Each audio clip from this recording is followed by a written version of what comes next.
Ladies and gentlemen, thank you all so much for being here at a joint hearing of the Select Committee on Energy Independence and Global Warming and the Select Committee on Intelligence and the Subcommittee on Intelligence Community Management.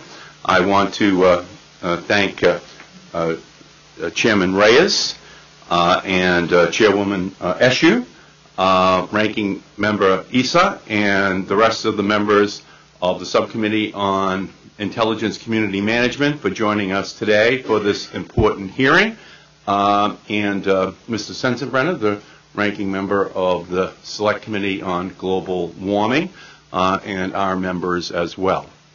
We find ourselves at a critical moment in history. The impacts of our altered atmosphere from the burning of fossil fuels are beginning to manifest themselves in the United States and around the world.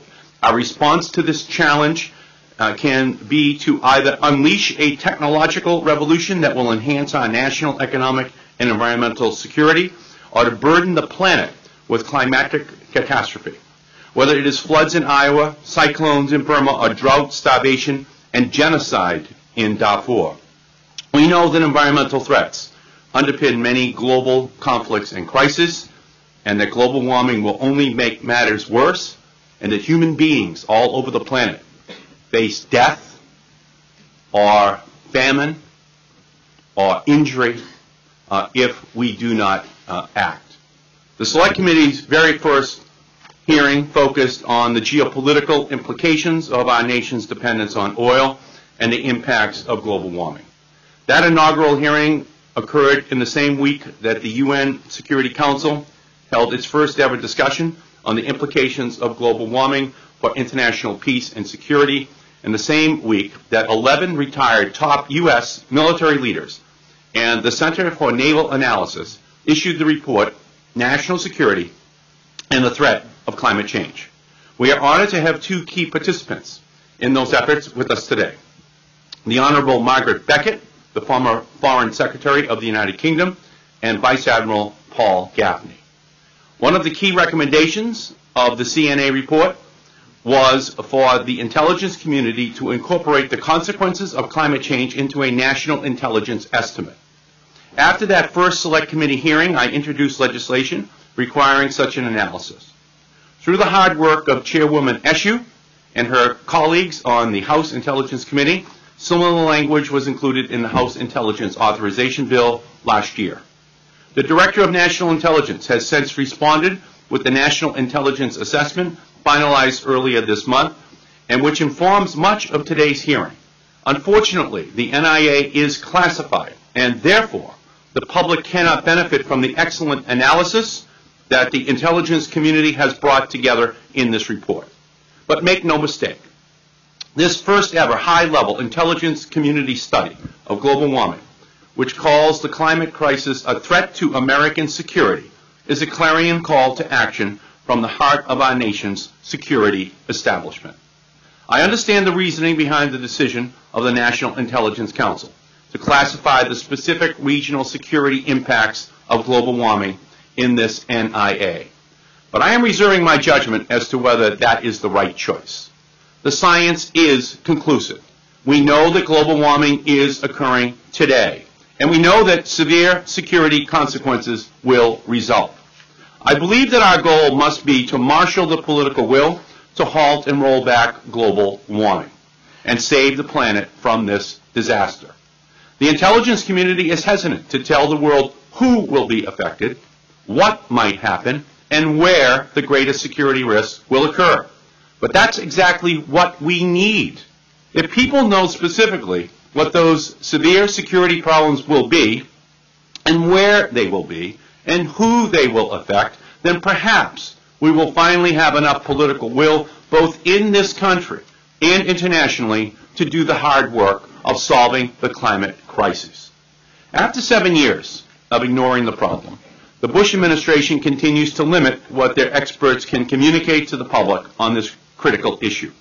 Whether it is the Environmental Protection Agency or the National Intelligence Council that is sounding the alarm, whether it is a danger to the public or a danger to national security, the President doesn't want America to know the real risk of global warming. I would now like to recognize the gentle lady from California, Ms. Eshoo, for an opening statement, and then I will recognize the two ranking members from the minority. Thank you, and good morning, Mr. Chairman. I think that what I'd like to do is to ask the chairman of the House Intelligence Committee, because I know he has other commitments this morning, to make his statement, and then I can follow. Mr. Chairman? Thank you, Chairwoman Eshoo and Chairman Markey and the ranking members as well for conducting this very important hearing. I think this is vitally important that we provide the forum for all these exceptional witnesses to provide us the information and the benefit of their expertise, because this is an issue that we all realize we have to contend with, whether it's in terms of operational considerations, certainly budget considerations, but most importantly, as a grandfather, the implication that it means for future generations, not just in this country, but throughout the world. So I think this is certainly an important hearing and one of a series of opportunities that we will have as a Congress to factor this issue into everything that we do. So I appreciate the opportunity to be here, and we'll follow it closely. Thank you. I thank the chairman very much, and now we continue to yield to the gentlelady from California, Ms. Eshoo. Thank you, Chairman Markey, and certainly to the chairman of the full Committee on Intelligence in the House, to all of my colleagues here. A special welcome to our witnesses. I want to start out by noting the historic nature of this hearing today. It's extraordinary because it represents the very first time that the government of the United States is acknowledging the national security implications of global climate change. Many of us have believed for decades that this issue has great national security importance. In the 1990s, then Senator Gore highlighted the issue, and he pushed to keep the issue on the national agenda as vice president. The nation then began using intelligent assets and our allies to collect data on climate change. I think this is a little known fact by many people in our country and people around the world. That, of course, came to a halt in 2001, and I think that it's really being resurrected today to move forward and to really accept one of the great challenges of the 21st century. Outside experts began acknowledging the linkage between the environment and security, and so this hearing today brings the two together with the two committees that have done work on this. This year, Javier Solana, the EU High Representative for Common Foreign and Security Policy, issued a paper calling for coordinated research on mitigation and on coping strategies for global climate change. In 2007, the German Advisory Council on Global Change argued for the importance of stopping climate change trends. The CNA, advised by 11 former generals and admirals, released an in-depth report on likely security implications, and the Center for Security and International Studies and the Center for New American Security released a joint report on the same. Last April, after the release of the CNA study, I wrote to the Director of National Intelligence, Mike McConnell, and asked him to undertake a national intelligence estimate of the anticipated geopolitical effects of global climate change and the implications of such effects on the national security of the United States. He responded that it would be, quote, entirely appropriate for the National Intelligence Council to prepare such an assessment. But when we included a requirement for a national intelligence estimate in the Intelligence Authorization Bill, there actually were those that ridiculed the issue on the floor of the House. I think we're coming a long way today. This report should put those doubts to rest. I want to salute our witnesses that have done so much work on this issue and the Director of National Intelligence for their work on this assessment. The NIA is the result of just open source collaboration between the intelligence community and the scientific and academic communities. While I'm pleased with the report's conclusions, I am disappointed, and that disappointment is shared by many of my colleagues, that it is classified confidential. This is the lowest level of classified information, a classification level rarely used, but one that prevents this report from being released and discussed in the public domain. I've often noted that the intelligence community, at least in my view, over-relies on secrecy and classified information. In this instance, I believe that the document should not be classified, and I hope that the DNI will decide to declassify it. The intelligence community accepted the science as a given and without judgment, and still found that there are very serious national security implications. Increased global temperatures mean heavy precipitation events, reduction in glaciers and Arctic ice, and rising sea levels. These climatic events will mean crop failures, water shortages, flooding, coastal storms, and increased incidence of infectious diseases. Each of these leads to instability, and our witnesses, I believe, are going to talk about this. I'm not going to go into the detail of many of them. I also want to add that as many as 48 U.S. coastal military installations are endangered by flooding and associated damage. Now, some would claim that by discussing the implications of global climate change, we're creating a panic because, as someone said, no one can predict the weather.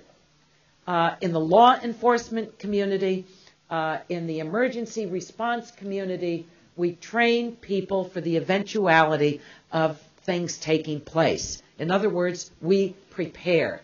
And so I believe that we must address the foreseeable consequences, and it's the lack of preparedness that should cause any kind of panic.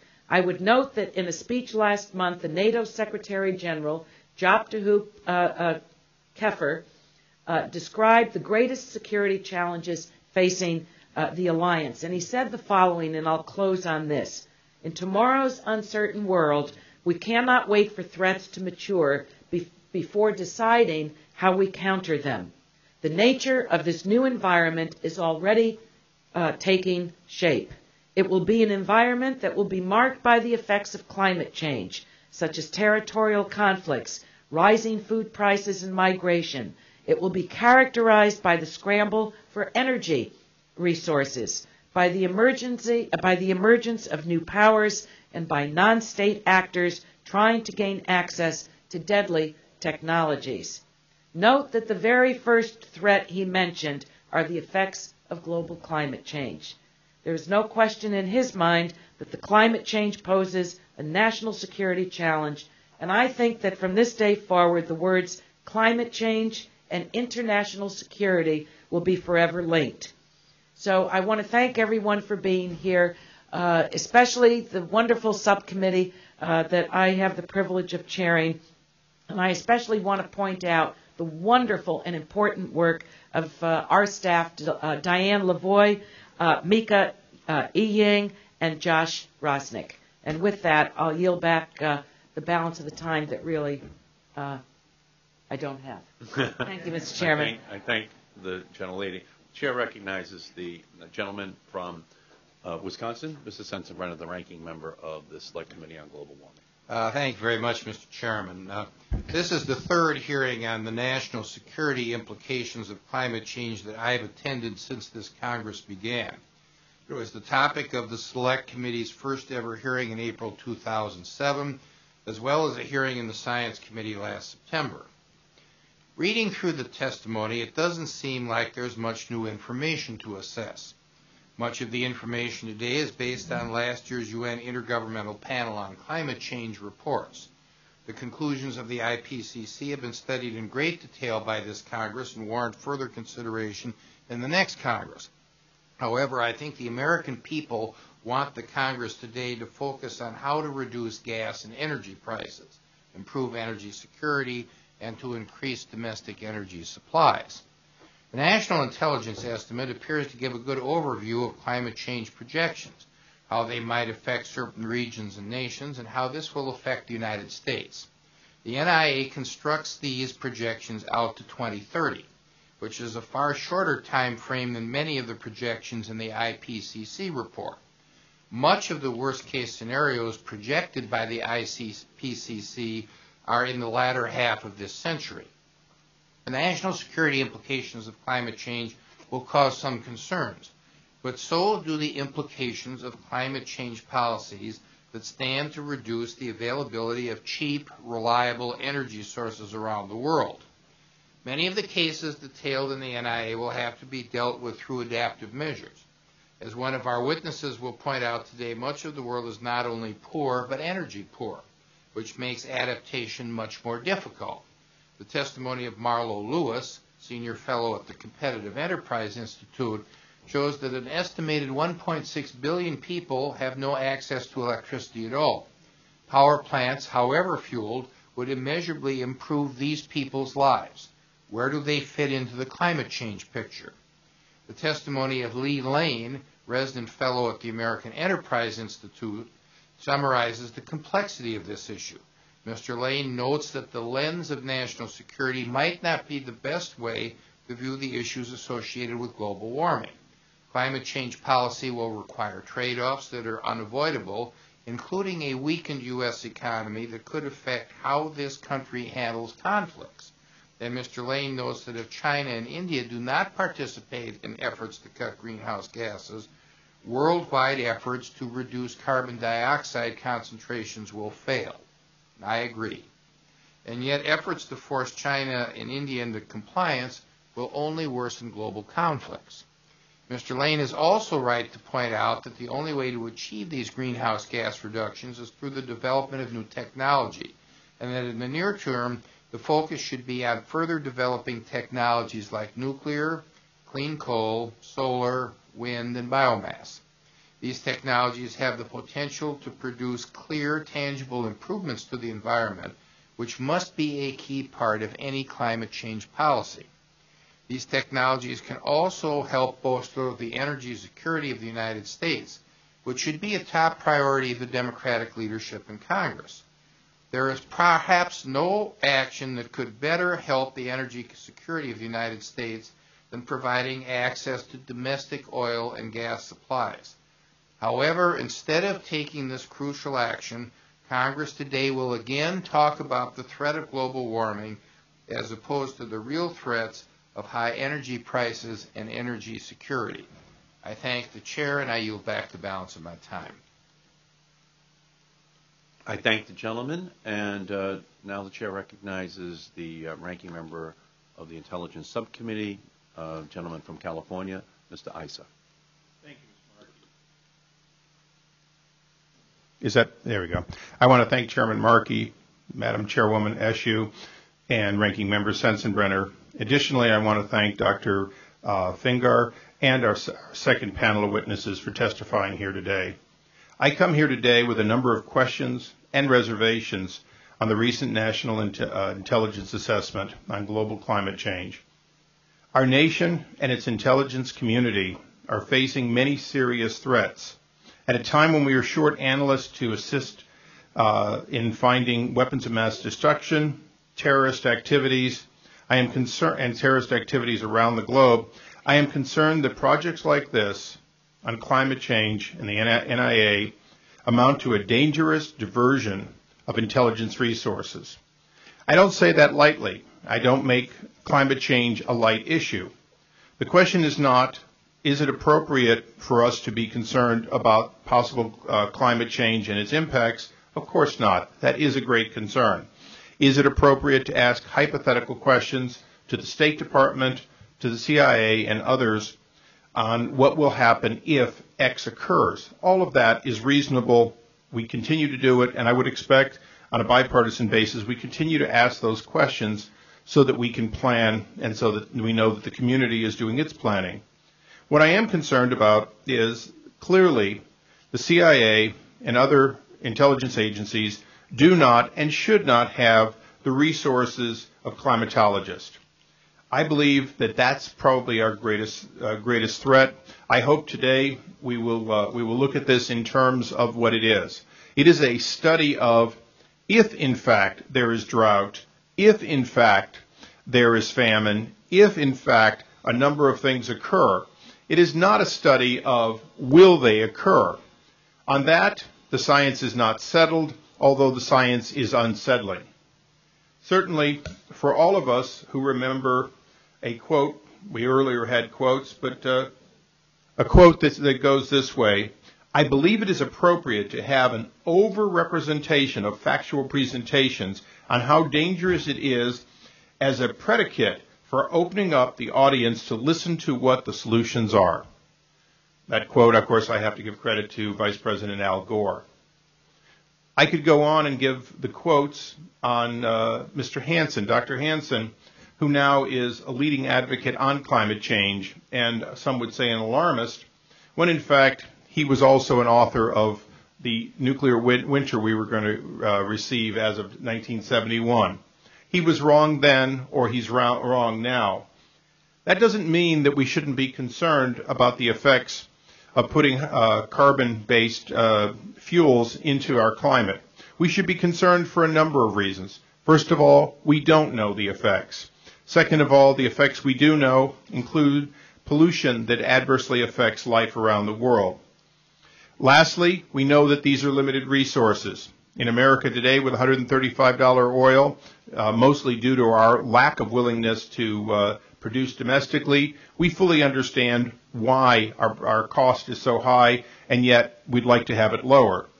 So I would like to join all of the people on the dais here, I believe, in saying that we have to find alternatives that help drive down the cost of oil, reduce the use of hydrocarbons, and continue the study on it by serious climate-based professors, none of whom, by definition, would normally be in the CIA, in order to find out the real question of when will these events occur, if they will occur, and how we can stop them.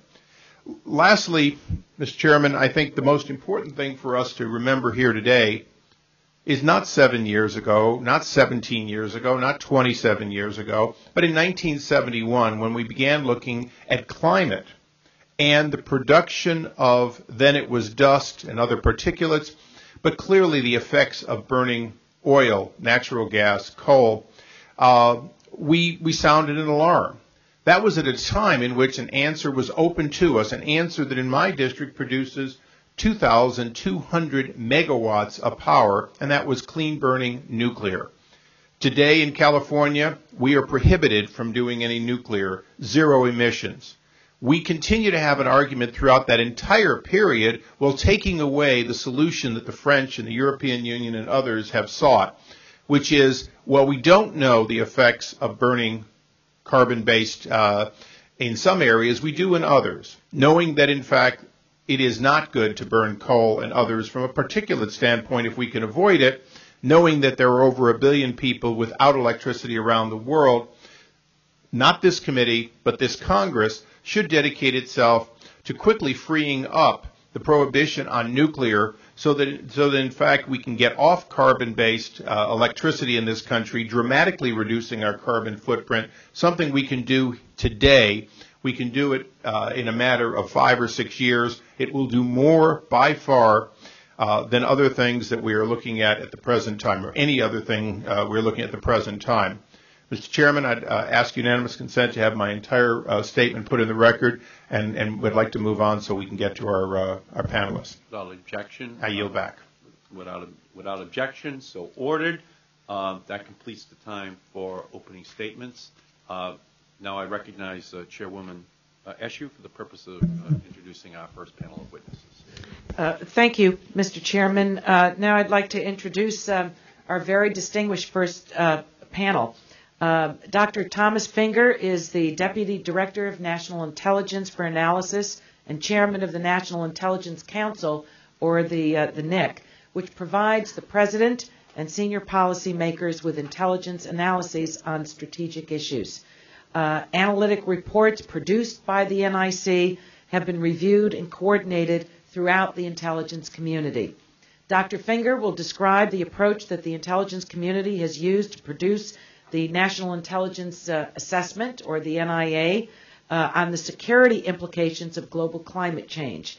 And he will present a summary of the intelligence community's key observations on the subject. However, the NIA, as we've stated previously, the NIA itself remains classified at the confidential level. Accompanying Dr. Finger from the NIC are Dr. Matt Burrows, the NIC's counselor, who has been key in the drafting of the NIA, and Ms. Karen Monacan, the National Intelligence Officer for Economics, who's responsible for the NIA's analysis of food and other resources, amongst other issues. I'm also very happy to welcome Rolf Mowat Larsen, the Director of the Office of Intelligence and Counterintelligence in the Department of Energy, which is one of the 16 agencies that make up the intelligence community. So many people think that there's one agency that makes up the intelligence community, the CIA. There are 15 others. He heads up one of the 16 agencies. This office is responsible for the national laboratories of the Department of Energy, which will need to play an increasingly important role in assessing and mitigating the security impacts of climate change. And also of interest is that the office has pursued a collaborative approach in working with other countries on energy and climate as a global security issue, an approach that relies on open source, unclassified information. So, Dr. Finger, we look forward to your prepared statement and to the opportunity to discuss this important topic with you and your colleagues. And we also want to thank you for your very special leadership. The floor is yours. Thank you. Chairman Markey, Chairwoman Eshoo, members of the committees. Thank you for this opportunity to brief your committees on the national security implications of global climate change to 2030. We've submitted a statement for the record that provides considerable detail on the study and its conclusions. As you requested, I will provide only a brief summary, but I ask that the full statement be included in the record. Without objection, it will be included. The just completed National Intelligence Assessment that undergirds our statement for the record was a new and challenging venture for the intelligence community. Our ultimate objective was to assess the national security implications for the United States of global climate change. In order to do so, we had to reach outside the intelligence community for expertise on climate science, on how projected changes would affect specific countries. We did not address mitigation nor make any judgments about costs or future technologies. The approach we adopted had 4 stages. Stage 1 was to establish a starting point.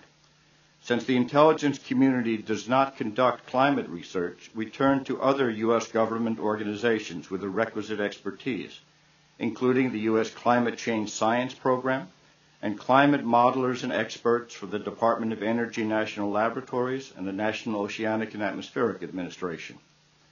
Our primary source for climate projections was the Intergovernmental Panel on Climate Change 4th Assessment Report. We relied primarily on the report's mid-range projections. Stage 2 was to assess how global climate change projections would impact specific countries. For this stage, we commissioned parallel studies by the Joint Climate Change Research Institute, a collaborative research program of the University of Maryland and the Pacific Northwest National Laboratory, and Columbia University Center for International Earth Science Information Network. Both teams examined how projected climate change would affect water scarcity, populations at risk from sea level rise, and overall vulnerability to climate change in approximately 60 countries. The countries examined did not include highly developed countries with the economic, technical, and political capacity to cope with the effects of climate change between now and 2030. The results of Stage 2 were reviewed by country and regional specialists convened by the National Intelligence Council and the Naval Postgraduate School. The goal was to assess the ability of each of the countries and regions to cope with the projected impacts. The results of Stage 3 assessment provided the basis for the intelligence community's examination of how the results of projected climate change would affect U.S. national security interests to 2030. The fourth stage of the study assumed that climate change will occur as forecast by the IPCC report, and that it will affect specific countries as projected in stages 2 and 3. We chose 2030 as the end point because it is far enough in the future to see physical and biological effects of climate change, but close enough to allow judgments about the likely impact of such changes. I will now summarize briefly the key conclusions of our assessment. Our analysis found three primary paths through which the effects of climate change could impact national security: water scarcity, decreased agricultural productivity, and infrastructure damage. Water scarcity and decreased agricultural productivity can trigger human migration. Regardless of whether the migration is inter- or intra-state, it could cause or exacerbate tensions between the migrants and the receiving population. Damage to infrastructure resulting from increases in the frequency or intensity of severe weather events could have significant economic costs and add to social and political tensions. Social tensions and economic costs could lead to state or regional instability threatening U.S. interests. We judge that global climate change will have wide-ranging implications for U.S. national security interests over the next 20 years. Because it will aggravate existing problems, such as poverty, social tensions, environmental degradation, ineffectual leadership, and weak political institutions. All of these threaten domestic stability in a number of African, Asian, Central American, and Central Asian countries. We assess that climate change alone is unlikely to trigger state failure in any state during the period to 2030. But it could contribute to inter- and more likely intra-state conflicts, particularly over access to increasingly scarce water resources. We also judge that climate change effects could prompt migration in search of better living conditions, both within nations and from disadvantaged to more affluent countries. Climate-induced or exacerbated tensions will be a major contributor to instability in several areas of Africa, where many countries are already challenged by persistent poverty, frequent natural disasters, weak governance, and high dependence on rainfall for agricultural yields. In Asia, current research indicates that extensive parts of South, Southeast, and East Asia will face risks of decreased agricultural productivity, floods, and droughts. By 2025, cereal crop yields will decrease by 2.5 to 10%, according to some calculations. Projections indicate that as many as 50 million additional people could be at risk of hunger by 2020.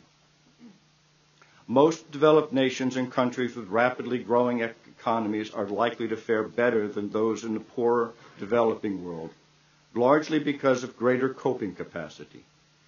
Nevertheless, many regional states important to the United States could experience negative consequences. Rapidly developing states could experience economic setbacks and uneven growth leading to political instability. Most U.S. allies will experience negative consequences, but also have the means to cope with the projected effects of climate change out to 2030. Some countries will benefit from climate change effects, including those in the Northern Hemisphere, where temperature increases will lengthen growing seasons and facilitate access to energy and other resources. Most of North America in the mid-latitudes will be less affected by climate change in the next few decades than either the tropics or the polar regions. Most studies suggest the United States as a whole will enjoy modest economic benefits from increased crop yields, but the Southwest will have serious water problems, and the East Coast could be subject to more severe weather. Current infrastructure design criteria and construction codes may be inadequate for climate change, increasing vulnerability to heightened storm intensity and flooding. A number of coastal military installations in the continental United States are at significant risk of damage from storm surge-induced flooding. 24 nuclear facilities and numerous refineries along U.S. coastlines are at risk. Mr. Chairman, this brief outline presents a summary at the 50,000-foot level, but I hope it's given you a clear understanding of how we conducted the study and the nature of the implications for the United States. My colleagues would now be very happy to provide additional details in response to your questions.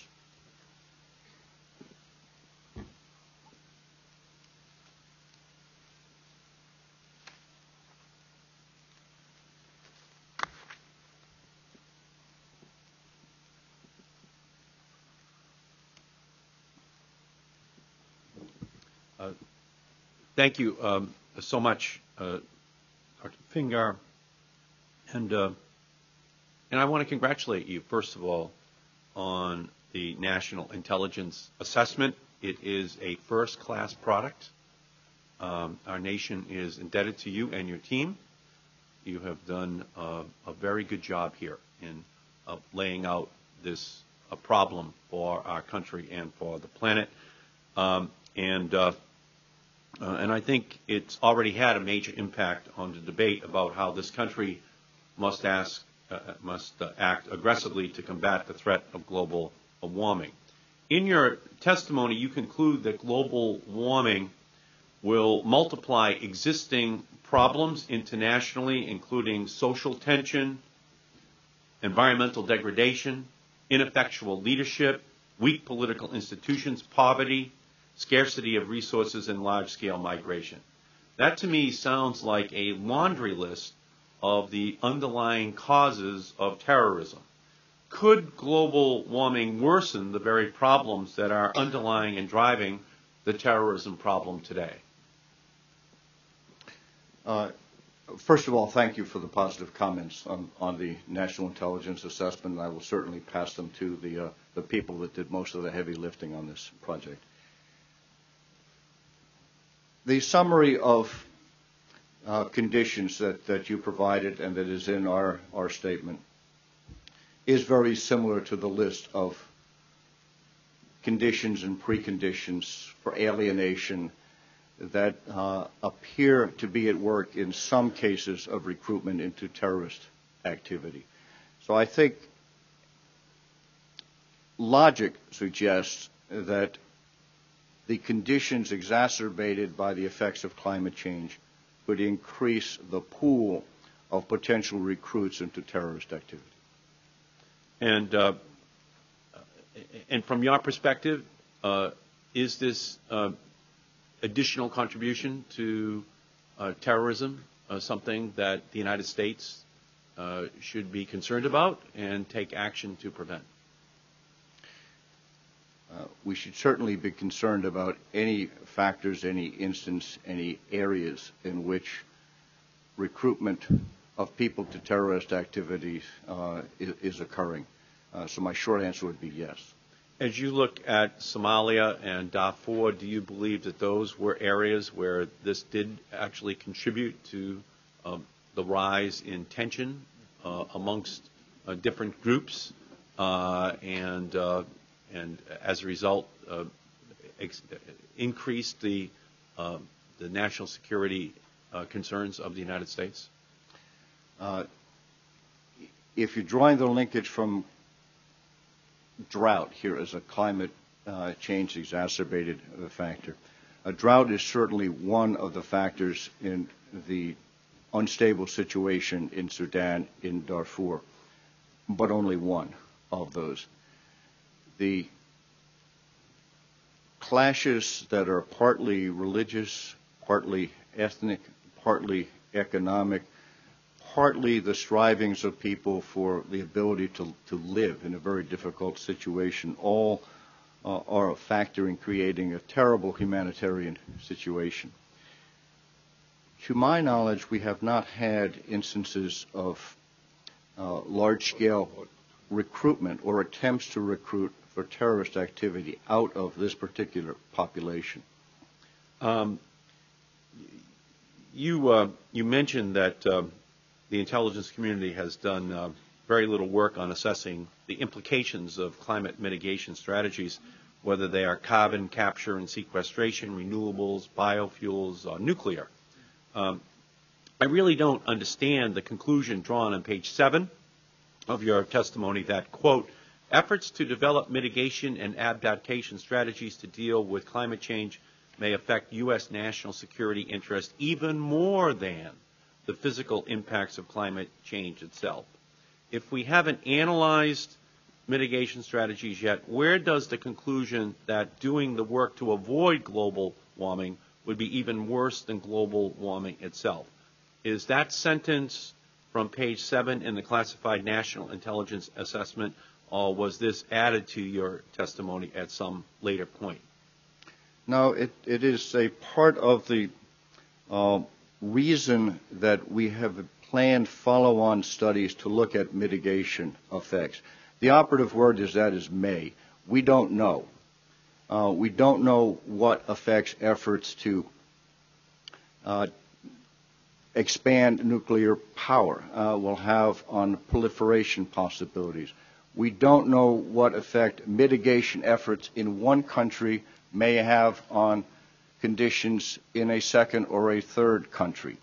That, for example, mitigation effects in India that could affect perhaps adversely conditions in Pakistan. So that's the reason the sentence is there. We think it is important to take proposed remediation activities and look at them so that we can provide judgments that we cannot make at this time. But if we read that conclusion on page 7, you get a totally flawed and false view of what the NIA, which is a hugely important document, actually concluded. I've seen the classified document, and this idea that our attempts to avoid global warming could be more damaging to U.S. national security than global warming itself is simply not there. We've seen this administration politicize intelligence before, and it looks like they have done it here again, not you, sir, of course, by inserting in your testimony this statement that is simply not supported by the intelligence and which is, in fact, completely misleading. Clearly, we need to have the NIA declassified in full so that it can be read and debated without being filtered through the White House. This White House wants to debate how we should address and mitigate the climate crisis. We welcome that debate because it's the White House, not the Congress, that wants to send nuclear power reactors to Saudi Arabia in the most unstable region in the world in the name of global warming. There will, I guarantee you, be a severe security implication to this country in the form of uncontrolled nuclear proliferation from that absurd policy. So I think it's important for us to have it out on the table if sending nuclear power plants to Saudi Arabia is the administration's argument that they're making in a climate change context. Again, I thank all of you at the table for if I may respond briefly, Mr. Chairman, for the record, to note that the White House had no involvement in the production of either the National Intelligence Assessment or the statement for the record, other than the statement for the record with the normal OMB review process. This is the judgment of the intelligence community. Did OMB ask for any changes in the language of your testimony today? Not in that portion of it. Let me turn then and recognize the ranking member of the Select Committee, the gentleman from Wisconsin. Thank you very much, Mr. Chairman. Dr. Finger, am I correct in assuming that the National Intelligence Estimate was based exclusively on the report of the Intergovernmental Panel on Climate Change? No, sir. You're not correct in that. Okay. We took as a starting point the IPCC fourth report. We added to that peer-reviewed scientific materials produced in the years since that report was produced. We consulted with a variety of U.S. government and academic specialists on it. But we did not attempt to evaluate the climate science. That review and supplementing of it said that reflected a reasonable scientific projection. the IPCC report is at a global level, which doesn't provide very much useful information on how individual nations, subcomponents of nations, sectors of the economy, agricultural crops, and so forth. For that kind of detail, we turn to the two commissioned studies. Several weeks ago, there was an article that appeared in Nature magazine that said for approximately the next decade, we will be experiencing a period of global cooling. Was any of the information in the Nature article put into the National Intelligence Assessment, or did that article come out too late for it to be of use to you?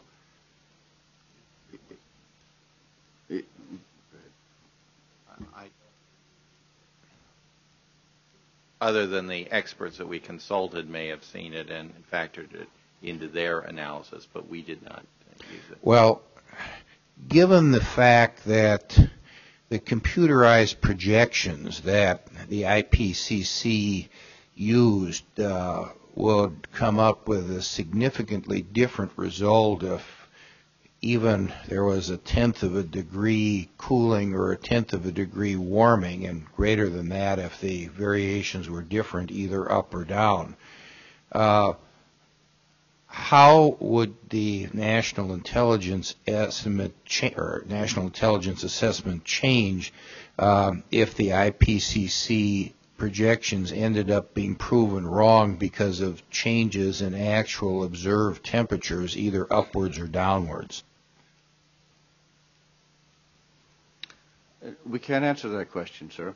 Okay. Because we took as the starting point projected change. If change occurs in ways that are different than our assessments based on the projection of the individual countries and then a projection of the coping capacity of those countries and then on national security, would have to change. But again, the starting point for this was the climate science report of the IPCC that had been peer reviewed, including in parts of the U.S. government. That if that's wrong, then what follows is wrong. Okay, well, I think that makes the point that many of us on this side of the aisle are making, is that even a small error on the part of the IPCC projections compared to what is actually observed now and in the future is going to make all of this debate really irrelevant in terms of how we deal with the issue.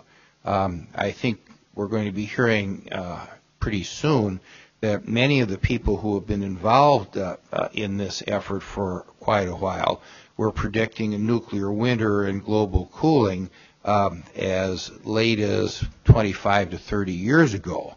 And in terms of making decisions that would have a major impact on our economy, one that would weaken our economy at a time when it's not too strong, it seems to me that we ought to stop and think through things, because if we make decisions now and it's based on imprecise data or projections that are wrong, there will be a lot of people hurt very unnecessarily. I yield back the balance of my time.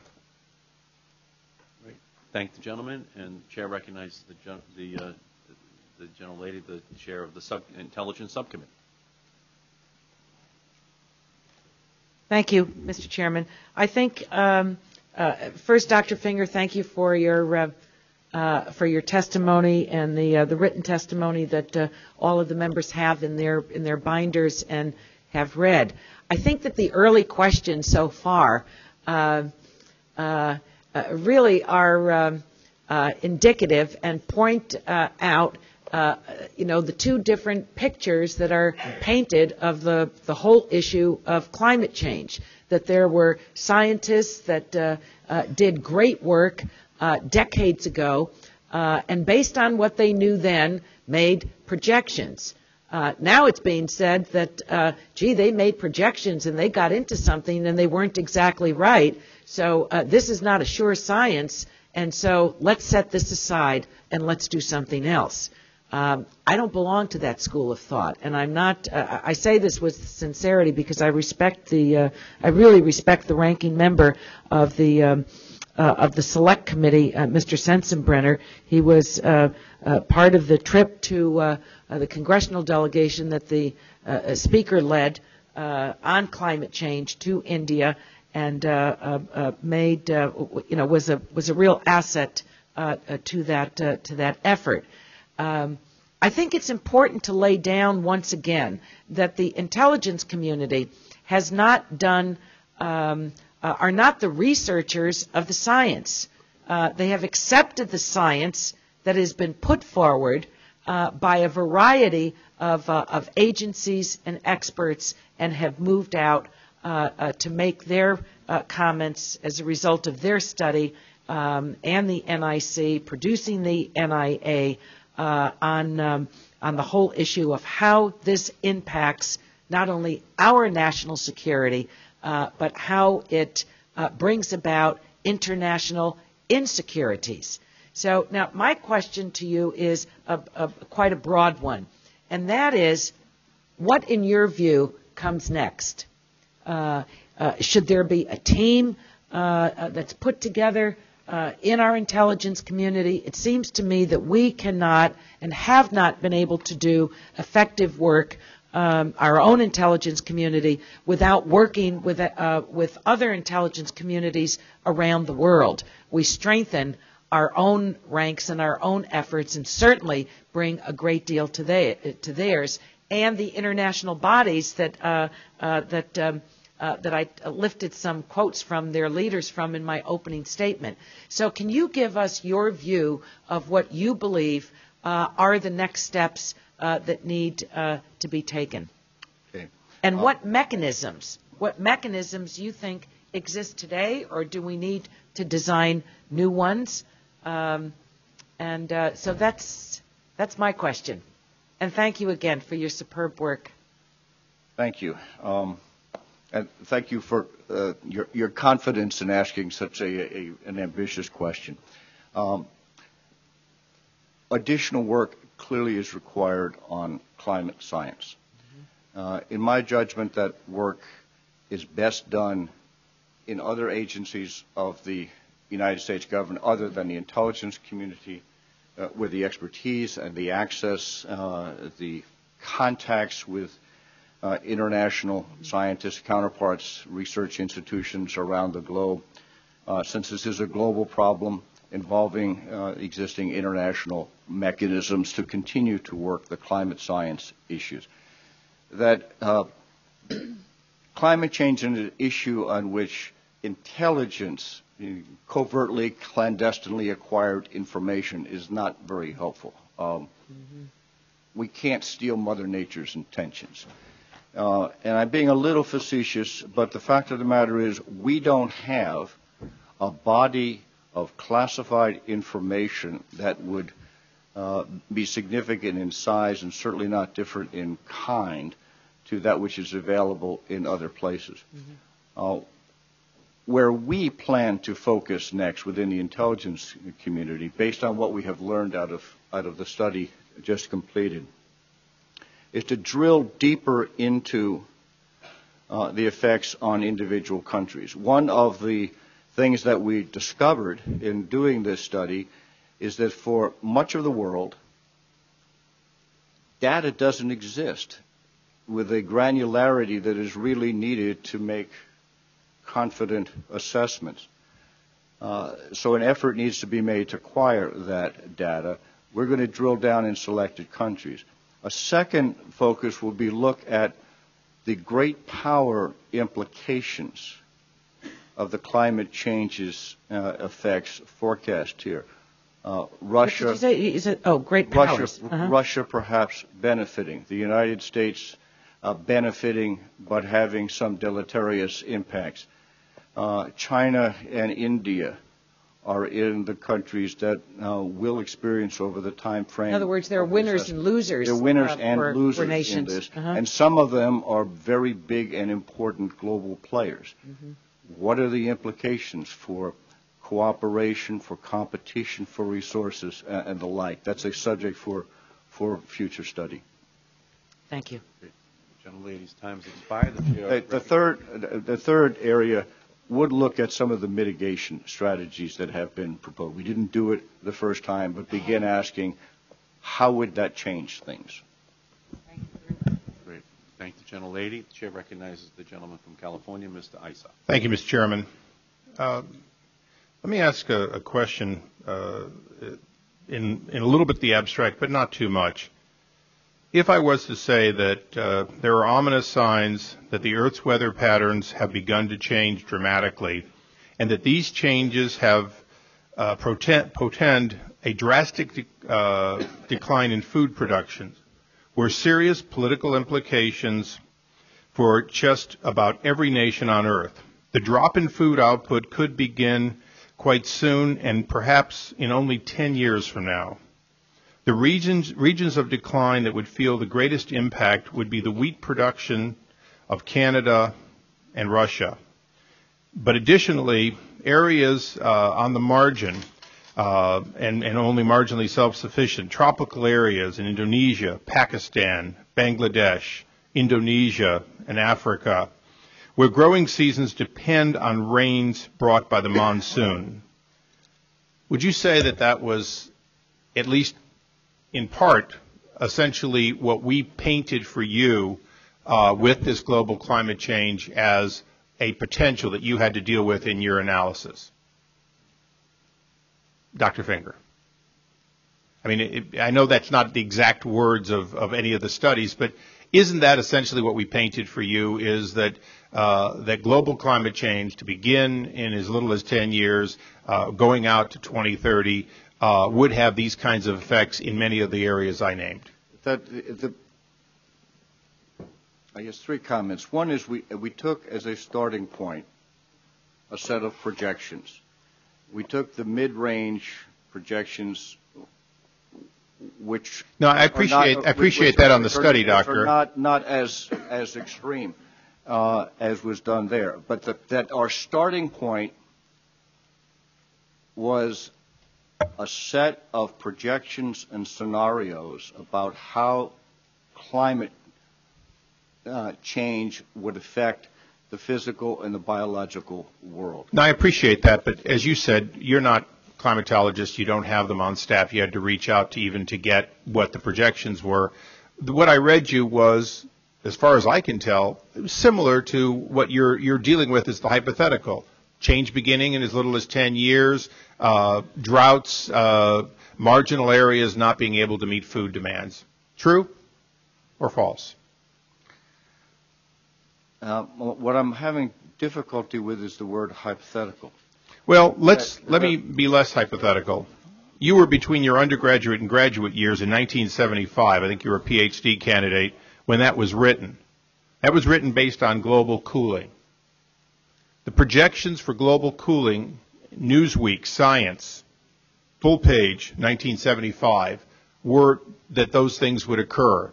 That marginal areas having less technology, less able to cope with, such as Indochina then, the Soviet Union, Canada, based on their wheat, because wheat harvests don't do very well as it warmed in that case, and certainly the areas along the equator, if they stopped getting the rain that came with monsoons, that would adversely affect and lead to instability.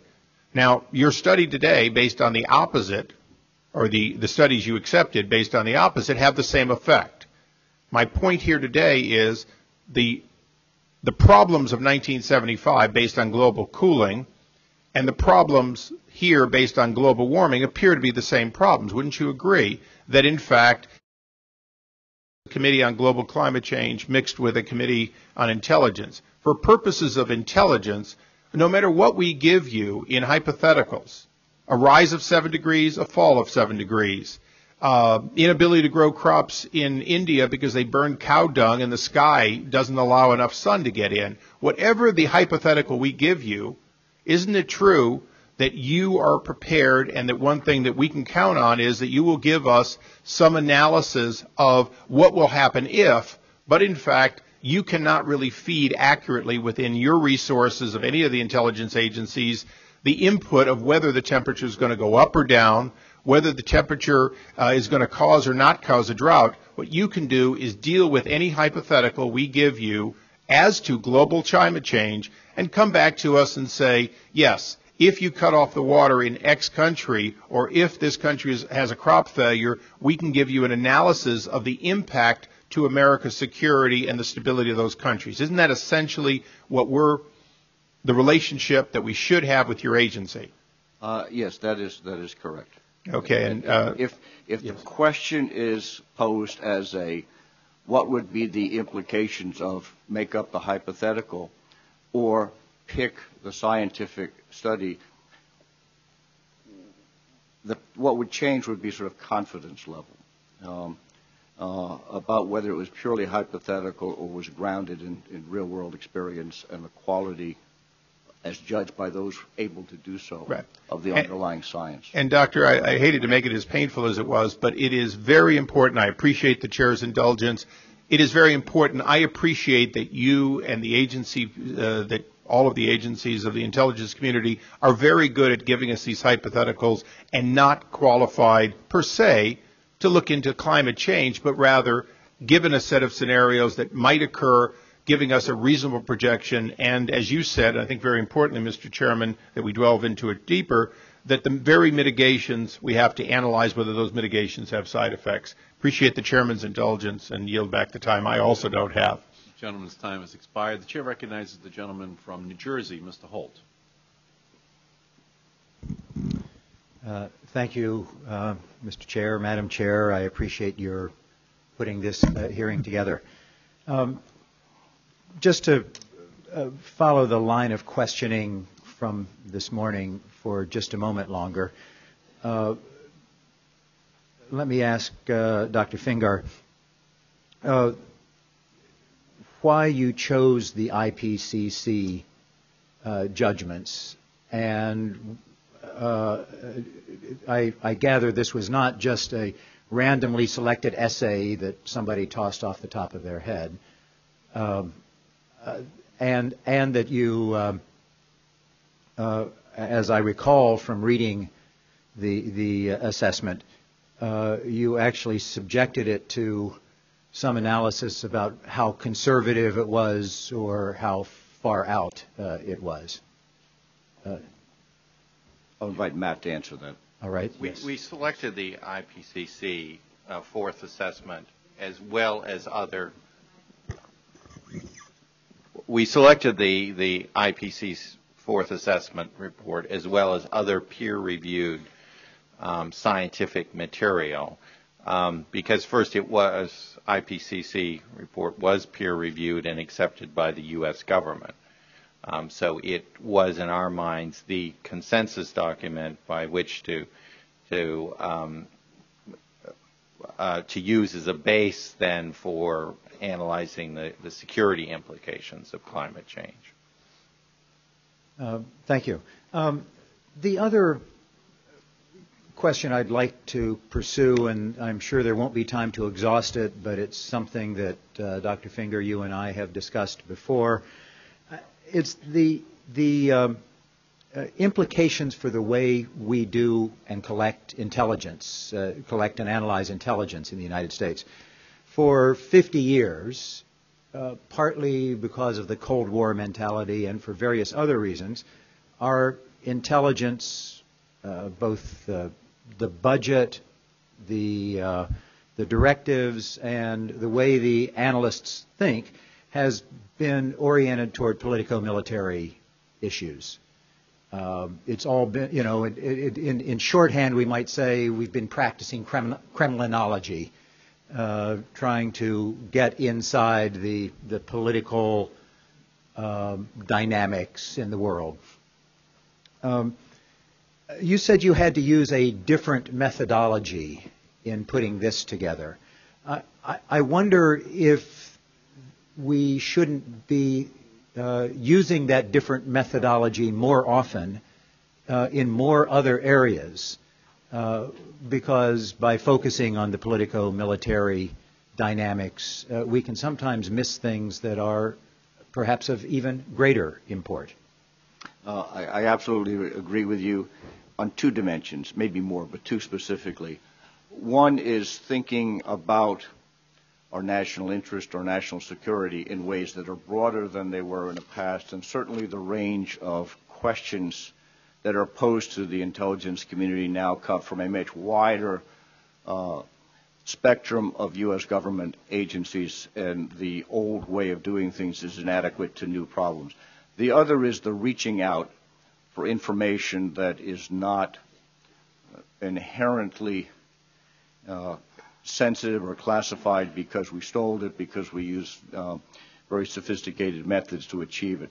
Engaging with experts inside and outside of the United States government, inside and outside of the United States, has become, is an increasingly important and now soon to be mandated by DNI McConnell as a part of what is expected of all analysts in the community.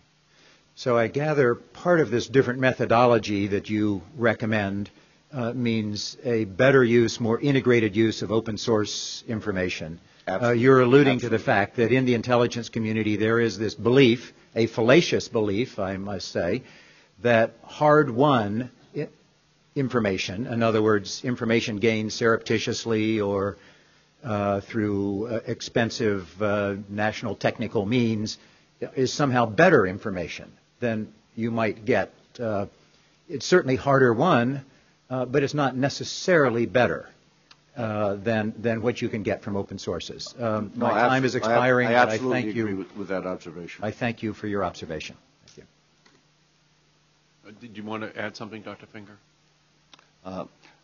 No, but if I may beg the chair's indulgence, I am watching the clock because I have an airplane to catch. So if it becomes necessary for me to turn it over to my colleagues, please indulge. I thought we were going to end at 11 o'clock and then had scheduled around that. Let me now turn and recognize the gentleman from Oregon, Mr. Walden. Thank you very much, Mr. Chairman. Dr. Finger, what level of confidence do you have in your assessment? What level of confidence do you apply to this assessment? The confidence level we have applied is sort of low to moderate. The reason being the cascade of uncertainties. There is uncertainty about the climate change projections that we took as the baselines. There was uncertainty about the impact on the individual countries. There were uncertainties about the judgments of the experts we consulted about the ability of different countries and regions to cope with them. So that cascade of uncertainties gives us a bottom line of low to moderate. Of low to moderate on your assessment. So as we read this, the public version of this document, we should assume that your confidence level behind it is low to moderate. Correct. Why publish something at that level? I understand the answer. I was hoping to get it from him. Dr. Finger, why publish at that level? Can you stand behind this report? We will stand behind it. We will stand behind the methodology we used, and one of the reasons I used as much of the time of my initial presentation to lay out that methodology so people would understand what we did in order to reach the conclusions. And again, just to close the loop, if you meant publish in the sense of public, we were asked to present an unclassified statement for the record. The National Intelligence Assessment is classified. All right. Now let me switch gears, because when I think of national security and global climate change and all of these issues, I also see the issue of food security and energy security. Being able to grow crops. I represent a very arid part of Oregon, 70,000 square miles, where the line whiskey's for drinking and water's for fighting has gone on for 100 years. And I sense in global climate change, as part of what's in the public report, is you're going to have different moisture regimes, which will affect crops, which will affect food stocks, correct?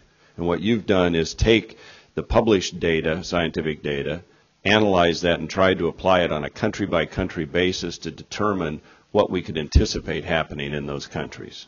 with the known science of global climate change. And to all of that, you apply the low to moderate confidence level in your findings, correct? To the assessment we make of the national security implications for the United States. It's the bottom of that cascade. Okay, then when we're talking about the national security interests of the United States, as I watch the food price crisis around the world, as I watch the energy crisis here in this country and around the world, as I talk to my constituents, the farmers and ranchers who provide a lot of the food that is frankly exported in terms of wheat and other grains around the world, it seems to me that our energy lack of independence in the United States, the price of oil, fertilizer, and other inputs is having a very significant impact on stability around the world. And then you look at the money we're sending to Hugo Chavez at $130 million a day for oil out of Venezuela, the money going into China and Russia. Is that not also a security issue that may be even larger than what we're facing with global climate change? It seems to me that the Chinese and the Russians are becoming more financially independent at our price because we're sending the money for oil and all to them. Aren't they building up their militaries? Doesn't that provide a bigger issue we should be focused on? It's a different issue. I know that. I'm unable to size in a comparative way. So you think global climate change issues are equal then? Is that what you're saying to what we're seeing unfold today on the energy picture? Well, I'll invite. Yeah, maybe somebody else, Ms. on the energy. Monahan? Well, I would agree with your principal contention that it's very useful to look at the climate issue in the context of energy, obviously. In fact, I'd go so far to say they're more or less a single equation of state. As you change energy policy, it will have positive or negative environmental consequences, including on global warming. In fact, I would use a quote that maybe captures one element of that from the World Economic Forum Global Futures Report from this year. They stated the failure to develop a holistic policy approach to management of both energy security and reducing carbon emissions may end up threatening both objectives. And I think, of course, that will also affect, as we look into the future on this issue, the kinds of confidence we have in our analysis will depend largely on the variability of the studies. Do you analyze? I hate to interrupt only because Mr. Fingar has to leave, and I would like some of the other members, so the gentleman's time has expired. I apologize to you. Chair recognizes the gentleman from California, Mr. Thompson. Thank you, Mr. Chairman, and thank you for holding this hearing. I thank you for being here to provide testimony, and I just want to add my thanks to all the people behind putting together this work. The estimates are of fabulous help to us, and I appreciate all the good work that goes into it. And I just want to point out that in all of your estimates are based more often than not on judgments. Your judgments are based on certain uncertainties, and that's kind of the nature of the business that you're in. And I think it needs to be pointed out that when you label something a certain confidence level, that's an accumulation of everything. That there's parts of your work that have higher confidence ratings than others, as I understand it from my position on the Intelligence Committee. So I think that needs to be pointed out in the beginning. But I too had concerns about the IPCC's findings and wanted to know whether or not these are things that we could take to the proverbial bank. I met with a group of scientists from one of the universities in my district, the University of California at Davis, an agricultural institution, and all the scientists I met with, they just kind of shrugged. They said, well, of course this is good stuff. You just have to remember it's a consensus report. So this is kind of like the lowest common denominator. They were already at the point where this was accepted. And I also want to point out that the private sector is certainly in my district is interested in this type of work. I represent an area that the main crop, agricultural district, that main crop is wine grapes for wine production. And every winery and every vineyard operation in my district on their own is out trying to figure out how to reduce their carbon footprint. They know it's good for business. They know it's good for their survival. And they look at things like the increase in temperature, and already the warming in California, the increased temperatures in California have already responsible for the introduction of, they claim, 2 new pests per month. And this has an impact on the business. And the private sector is going out there. They're installing solar panels. They're burning different types of fuel, different types of farming practices. They're investing a lot of money out of pocket because they know that this is important. And a lot of it's based on data that has been made available. And it seems to me that we should be looking at how to make all of the data available so everybody, governments, not only local governments and state governments here, but governments around the world, we can work in conjunction with them to deal with what would be devastating geopolitical problems if this comes about. And I guess I'd like to hear from you, Dr. Fingar, regarding the making public, declassifying this information so we can have the benefit of working across agencies, working across governments, working globally to deal with this. Let me respond to three points that you made. One is the intelligence community used to working with uncertainty, working with partial information. That's what we do all the time. That's why we exist. If we had all of the information, wouldn't need to hire us. So we're used to trying to piece together a 1,000-piece puzzle when we have 15 pieces and somebody lost the box cover. Dealing with the uncertainties around the IPCC report, okay, that's what we know, in quotes, and as a starting point. So we would take that and work with it. So in that respect, what we did here is what we normally do on a different kind of subject, and difficulty to go back at the sources of the information. The peer review character is important to this. It is a peer. The IPCC report is peer reviewed. We buy pharmaceuticals, farmers apply fertilizer, all on the basis of sort of peer reviewed scientific papers of one kind or another. It's not just another hypothesis.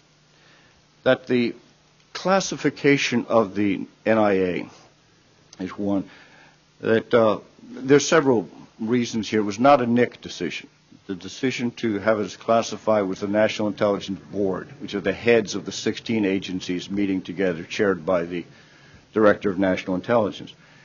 And part of it is we're reluctant to have our input to decision making become a part of the debate.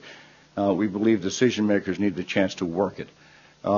The issues, the problems that are identified in our assessment here are such that if they're going to be tackled, there is going to be extensive engagement by the United States, many components of the United States, with other governments, with international agencies.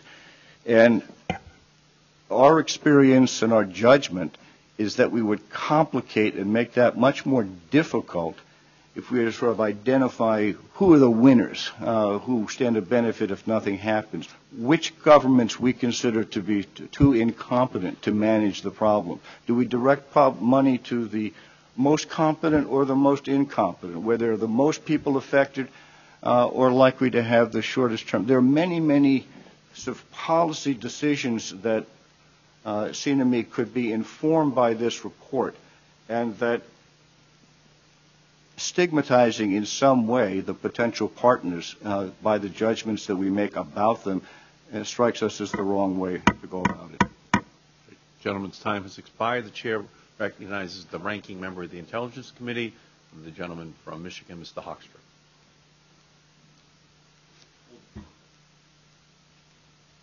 Thank you. Just a couple of questions or comments. Low to moderate means you don't know. I mean, we've read national intelligence estimates where they're high confidence and those types of things, and they've proven to be wrong.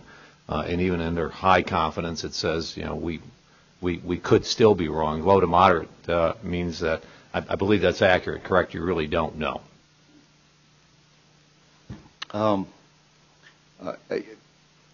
Yes, it means. I mean, it's a pretty low standard. This is not a fact. But it's a very low standard in terms of the rankings as to what we see in national intelligence estimates or assessments.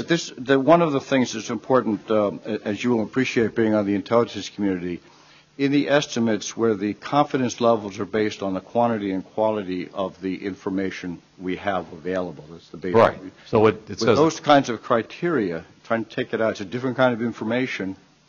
We've got a lot of information which we are incapable ourselves of assessing the quality. The second, what value exactly did the intel community add to this process in terms of human collection, SIGINT collection, you know, clandestine collection? Where was the value that the intel community added in this? There is, correct me if I'm wrong, Matt, but there's no clandestine collection involved in this. This is working with open source information, and the value was the experience of analysts who know how to look at national security implications of various situations, country specialists, region specialists, economic specialists, military specialists, who were able to look at the data that came out of Stage 3. We don't have that at state? You have some, of course. I mean, in terms of taking a look at global trends and these types of things, the intelligence community is in a better position to do that kind of analysis on global trends than what we have in the State Department. I don't know if the Congress asked the State Department for this. They asked us to do it. You asked us to do it. Why can this report not be declassified? I don't have anything to add to the answer I just gave your colleague from California. I mean, I support the chairman of this select committee in terms of asking for the report to be declassified, because I don't see anything that the intel community has added to this study. I don't see any disclosure of clandestine covert information, as far as I can tell, and I would welcome this report to be studied or to be released to see how little value I think was received as an output of perhaps good work by the intel community, but tasking the wrong people to do the work. I am all for releasing this. I'm assuming there's a bipartisan sensibility on this. Yeah, I mean, I see no intel value that came out of this report that says, wow, we really need to protect these sources, methods, or process. Yeah, I agree that this should be declassified as well, based on Dr. Finger's testimony that there wasn't any clandestine information that added value to the report. Yeah, as far as, I mean, I've said this from the beginning. We're asking the wrong agency to do the wrong work. There are other more pressing intelligence needs that are out there right now, and I would apologize for Congress asking you to do this work in the first place. This could have been, as you've said, most of this is open source information. You've gone through it, you've reviewed it, and you said, hey, if there's climate change, and as my colleague pointed out, if temperatures go up, we've got a problem. If temperatures go down, we've got a problem. And and we can say that with low to moderate confidence. There are a lot more pressing issues out there for the intelligence community to be focused on right now that would help keep America safe, and that would actually enable the intelligence community to do what I think we're spending $40 billion a year on, and it's not speculating on open source information. It is it was a waste of time, a waste of resources for the intelligence community to be focused on this issue versus other folks in the government that could have done this job and have a responsibility for doing it. I'm assuming we didn't go. Did we task anybody to go into these countries and to ask whether countries were developing strategies potentially to deal with global warming in these areas? We did not. What's that? We did not. I mean, I would think that's what we'd want to know is, does Russia, do countries in Africa, are they thinking about global warming? Are they tasking and developing plans to deal with global warming, instability? If they are, what those are? That's what I think would be of interest from the intelligence community, saying, get into these governments and see how they're planning on dealing with it, because that would be the insight that the intel community could give us that we can't get from open sourcing, but it appears that didn't even happen. So with that, I yield back my time. Thank you, Mr. Chairman. Mr. Chairman, Mr. Chairman, at this juncture, I would ask, as a unanimous consent, that the chairs and the ranking members prepare at the end of the conclusion a request for a declassification, and in lieu of declassification, if that's turned down, that we have a redacted version so that all of us on the committee can see what, if anything, is being held this close, because clearly the vast majority of this document, if not the entire document, should be declassified. I thank the gentleman for that suggestion, and I would propose that we do work together jointly as committees and majority and minority in order to accomplish that goal. I thank the gentleman for that proposal. Mr. Chairman, if I may beg your permission to catch my airplane, my colleagues would, but we would certainly receive the committees, the joint two committees. Could I ask request. you, Dr. Finger, if you could just answer questions from one more member before you leave? Is that possible? I know it might be. Is it a classified time that your flight is leaving? No, it's a 12:30 flight. A 12:30 flight. Well, I think out of courtesy to the gentleman, I apologize to the members. We thank you, Dr. But my colleagues are very well equipped. Could I just have, before you do leave, sir?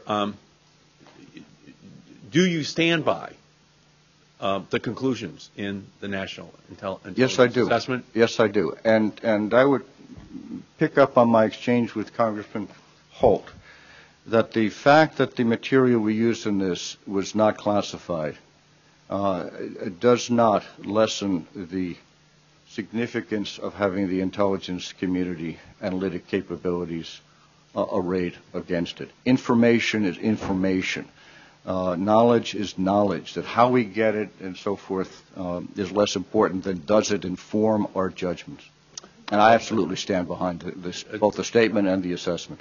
Thank you, Doctor, very much, and thank you for your contributions to the security of our country. Thank you, Madam Chairman. Chair recognizes the gentleman from Missouri, Mr. Cleaver. Thank you, Mr. Chairman. Thank you, Dr. Finger, for being with us today. Appreciate it. Because of the international nature of intelligence, how would you gauge the sharing of information between the U.S. and allied nations, particularly as it relates to this issue, climate change and security? But I mean, the point I'm making is we obviously have to depend on other nations as we secure intelligence. Is that a free-flowing, or is that a difficult proposition?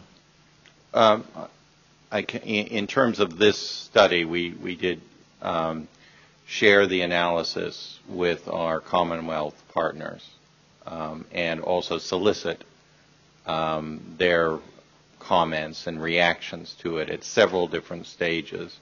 We also have had also interaction with other services in other countries on this issue. So I can... Are we perceived, as best as you can determine, as 21st century thinkers with regard to climate change? Are we perceived around the world with our allies as 21st century thinkers? You're talking about the intelligence community? Yes. Or yes. Certainly on this issue, I mean, they were very interested in our analysis and for the most part shared and agreed with the conclusions of it. What, either any one of you, what is do you believe to be the greatest threat to national security caused by the effects of climate change? Well, I think as Dr. Finger indicated in his remarks, and we put in the statement for the record, it's the fact that it has this cascading effect on other problems. So it's really the confluence of climate change and the impacts in various parts of the world with what are already existing problems, and there's a long list of these that he mentioned in his statement. Poverty, some marginal agricultural production to begin with, migration issues, and so on. So it's actually the intersection of climate change with these others that is the most troublesome in terms of. I read an article recently where the writer was talking about the problems we're going to have with water. They talked about the fact that Lake Mead in California would probably be bone dry in 12 years.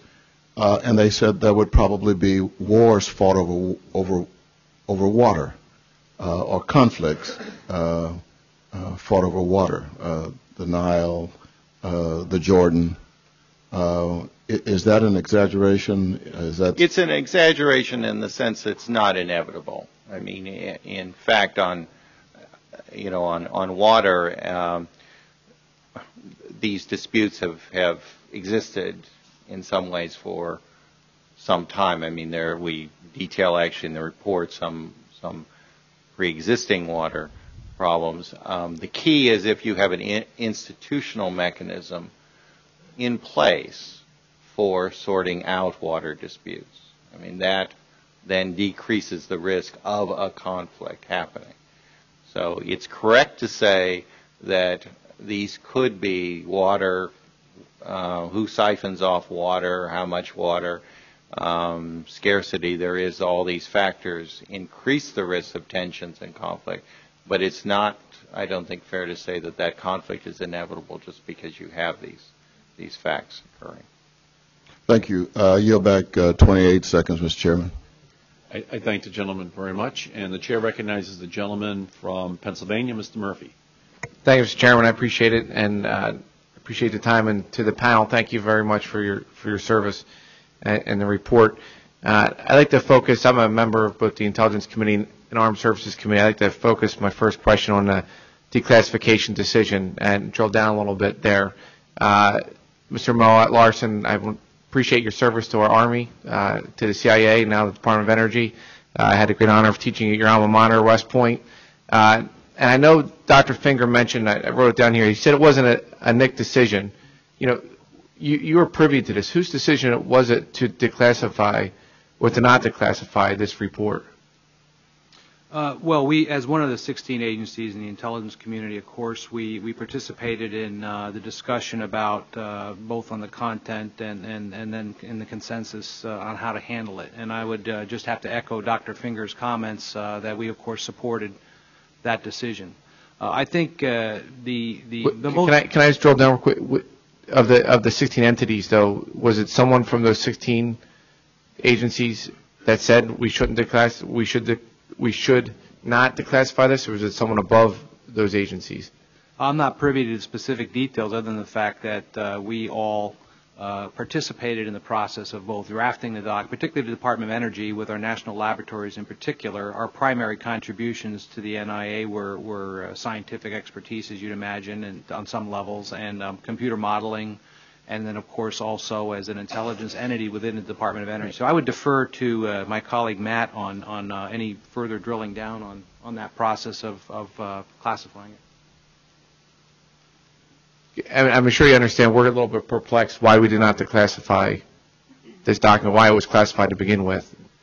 Well, as again has been alluded to, at a National Intelligence Board meeting, all the 16, which is chaired by the Director of National Intelligence, all the 16 agencies sit around a table and one of the questions deals with the classification and the release, so on, to allies. In that session, there was a unanimous agreement by all the agencies to not declassify this report. It was a unanimous decision to classify it. To keep it classified. Yes. Okay. So make sure. Okay. I want to change over to the Armed Services head here. If you could elaborate on as far as what you think the most significant impact on U.S. Homeland Security, specifically as relates to when you look at global warming, the rising of the water. A lot of our military bases are on the coastline. When you look at San Diego shipbuilding, when you look at Connecticut and Groton shipbuilding there as well, but also the other military bases, the Marine Corps and the Army. Could you elaborate on that effect on Homeland Security and any implications there? Okay, we actually identified three areas, broad areas, where the impact would be greatest on U.S. homeland, and that was dealing with the drought in the Southwest. Then secondly, the infrastructure along the East Coast, and this would be affected by storm surge. And third? And third was dealt with these installations as well as nuclear power plants.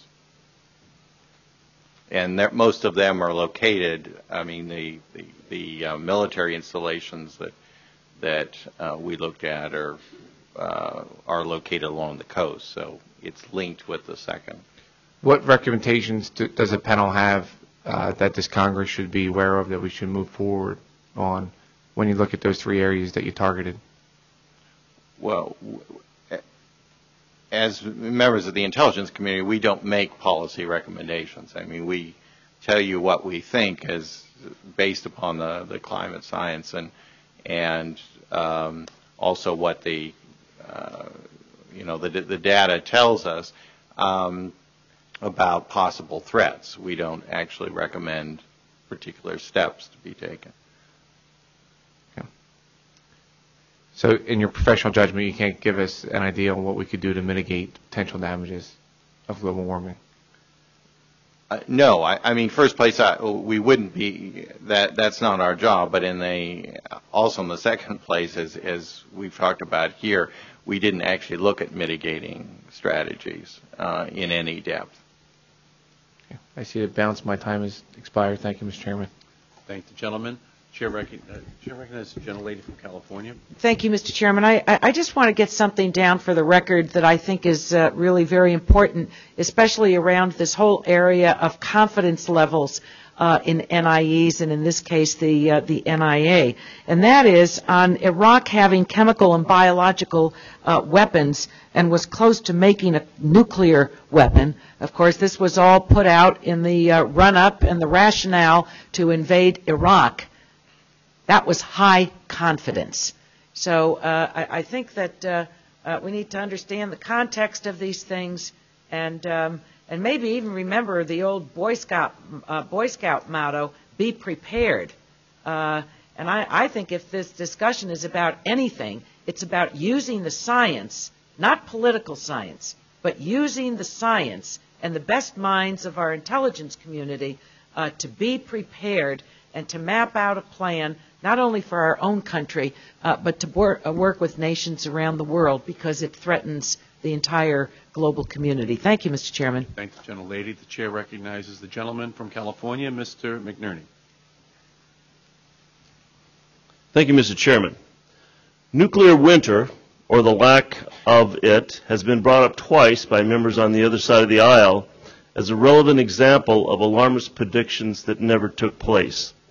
Well, I'm delighted that nuclear winter never took place, but the very fact that nuclear winter was brought up in this context shows a complete lack of understanding of what nuclear winter pertains to, namely that it's a consequence of nuclear war, which helps explain some of the gross misunderstandings we're seeing with regard to the national security and economic implications of global warming.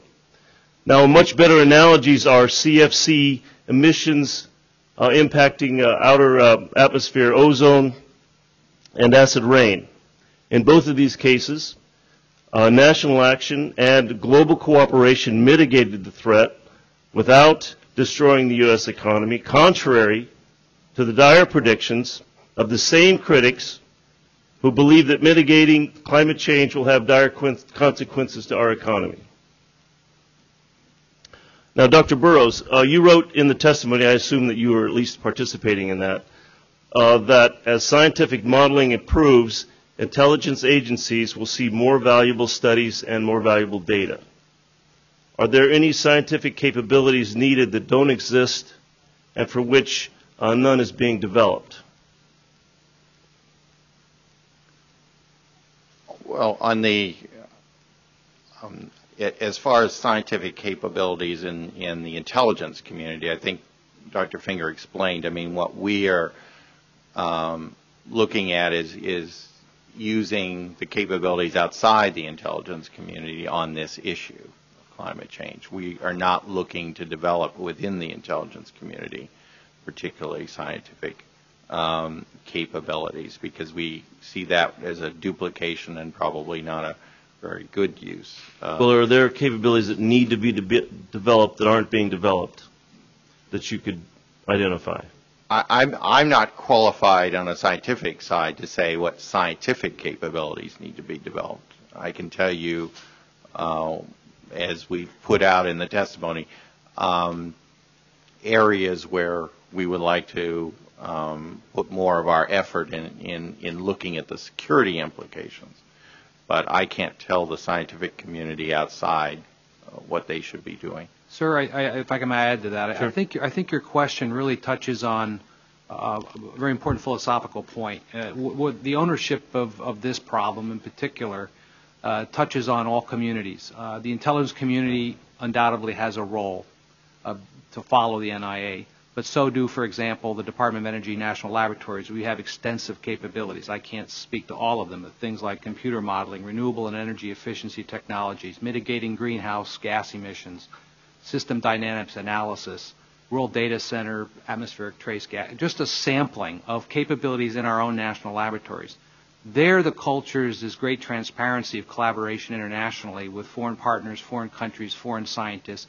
And I think one thing the intelligence community can do to build on some of the discussion up to this point is exploit our open source, open innovation capabilities to bring all that in as best possible to improve our baseline. The NIA is a baseline, is not the end product of where we're going to end up on this. And the key is this international collaboration, private-public sector partnership. Well, it was recommended that the intelligence community should conduct a scenario exercise. Aren't these scenario exercises already being conducted? Yes. I mean, we routinely conduct scenario exercises. This pertains to scenarios, not scientific scenarios, but ones right. dealing with implications of security, political and economic, and so on. And we do that, as the testimony indicated, we would like to do more of this, particularly when it pertains to this issue of climate change. Well, much of the oral testimony had to do, that Dr. Finger gave, had to do with the methodology. How confident are you, and this is a question that's been circulating this morning, how confident are you of the methodology that was used? I think we're highly confident of the methodology that was used, just for the purposes that I think all of us have related, is that we went out and sought out as best we could the expertise on outside, both in terms of the science and secondly in also using outside experts along with IC experts to determine the implications. But this is as we put in the report, this is an imprecise science. I mean, you're dealing with a 20-year projection. There are a lot of factors. You cannot be totally certain of how these things will work out. Okay. Thank you, Mr. Chairman. Gentleman's time has expired. The chair recognizes the gentleman from New York, Mr. Hall. Thank you, Mr. Chairman. And Mr. Burrows, you just said you had high confidence in your methodology. Dr. Finger said that he was working from the mid-level assessment of the IPCC, which is a document that has been accepted by our government and is a consensus of scientists from countries around the world. And that was corroborated by peer review by the Climate Change Science Program, Department of Energy National Laboratories, and the National Oceanic and Atmospheric Agency, or NOAA, none of which are tree-hugging environmental groups, by the way, to my knowledge. Also, the University of Maryland, the Pacific Northwest National Laboratory, the Naval Postgraduate School, et cetera, et cetera. At what point and by whom was this rating of low to moderate confidence given to the report? Well, this happens in the cases of all national intelligence assessments and estimates. I just want a simple answer because I only have 4 minutes. Okay. It's done at the final stage of the coordination process. This is a working level coordination. By whom, please? All the agency reps at the coordination session. Love to know the names of those people. In terms of low confidence or moderate confidence, how confident are you right now that the Mississippi River is flooding and 300 plus miles are closed to shipping due to the high water levels? High confidence. How confident are you that 5 Boy Scouts were sucked up in a tornado and killed in the last few weeks? Rhetorical questions, okay. How confident are you that there's an early fire season starting and raging in the Rockies and California mountains? How confident are we that a typhoon just killed 800 people on a cruise ship or a ferry in the Philippines, and shortly before that, a cyclone killed many people in Myanmar? How confident are we that there is a drought in Georgia and North Florida that was so severe that last year they had to close nuclear power plants because there wasn't enough water for the cooling system? Remember that? Yeah, these are all facts. Now, your report says, quote, increased intensity and frequency of severe weather events, unquote, are likely. How confident are you that these phenomena we're witnessing in seemingly more and more frequent sequence could fit the model that your report describes of increased intensity and frequency of storms?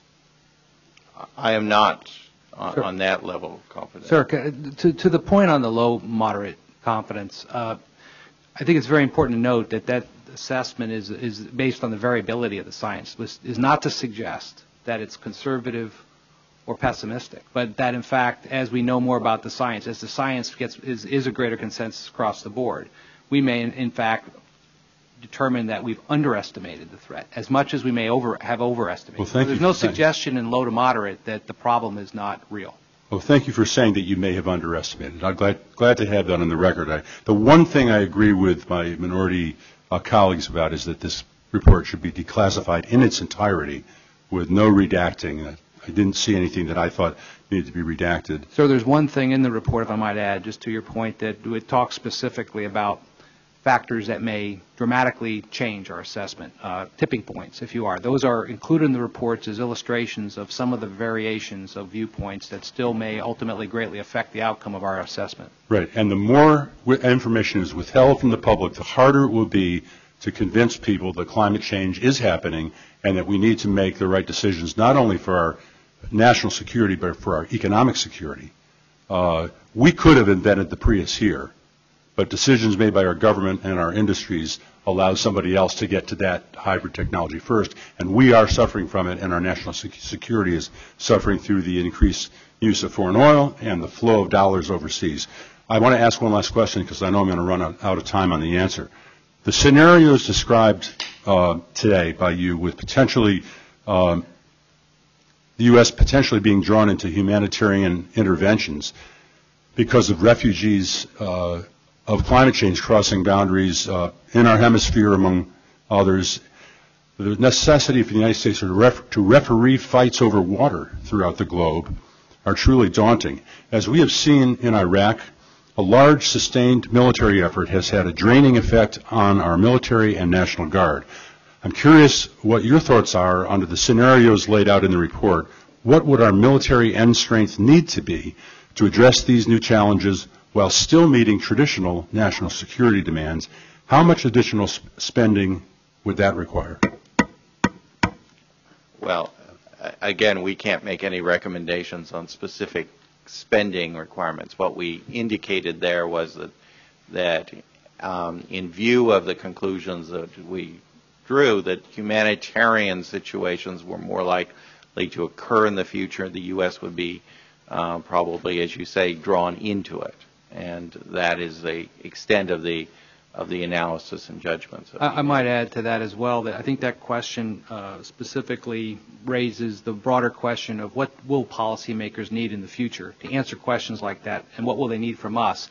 And I think a very simple response to that is adequate forecast, foresight, and warning. In a classic intelligence context, how long ahead of problems will they need that foresight and warning, and what will it consist of?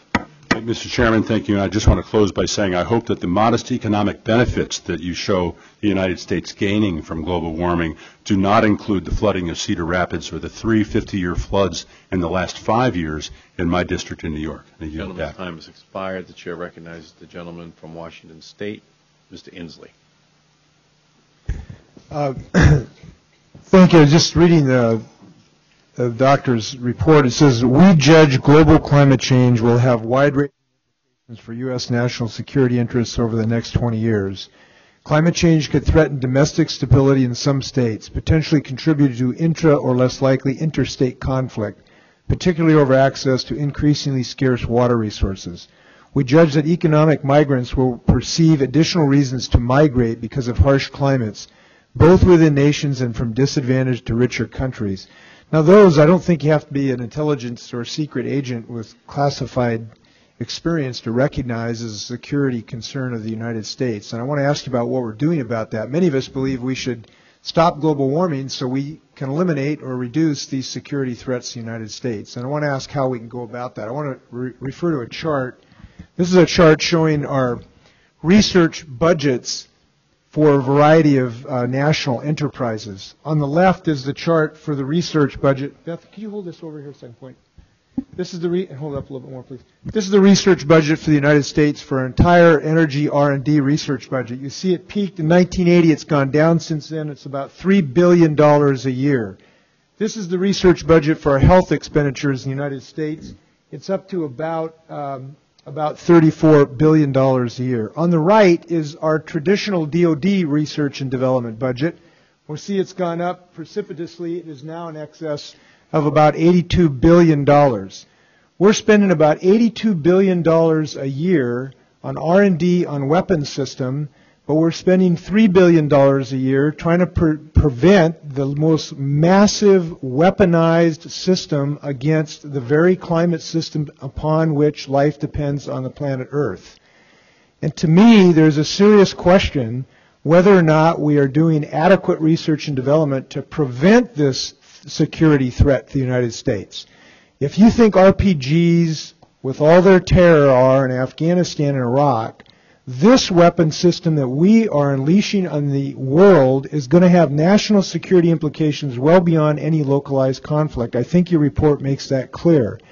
And yet we're spending peanuts, crumbs, or less.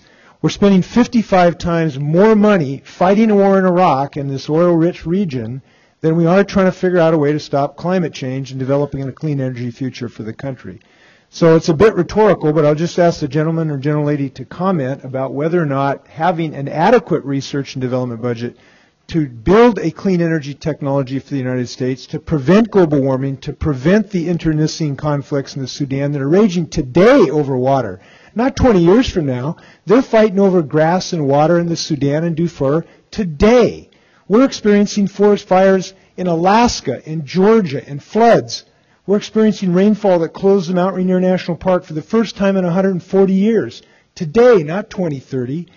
So I'll just ask you, do you think it makes sense, given the security implications of global warming, that we do a little better job on a research and development budget to to make it consistent with the nature of this threat? I think, as Dr. Burrows indicated, we in the intelligence community don't make proposals about what policymakers should decide. But I think after doing this report, the one thing that became very clear is a lot of this is about trade-offs. And one of the reasons we did such a more than a 20-year projection is because some of the decisions that will be made will need a long time horizon in order to get any impact. When you're talking about the food and fuel crisis today, any solutions to that crisis, if implemented today, would take 10, 15 years to pan out. So it's all about trade-offs, and it's all about thinking about, if you make one decision on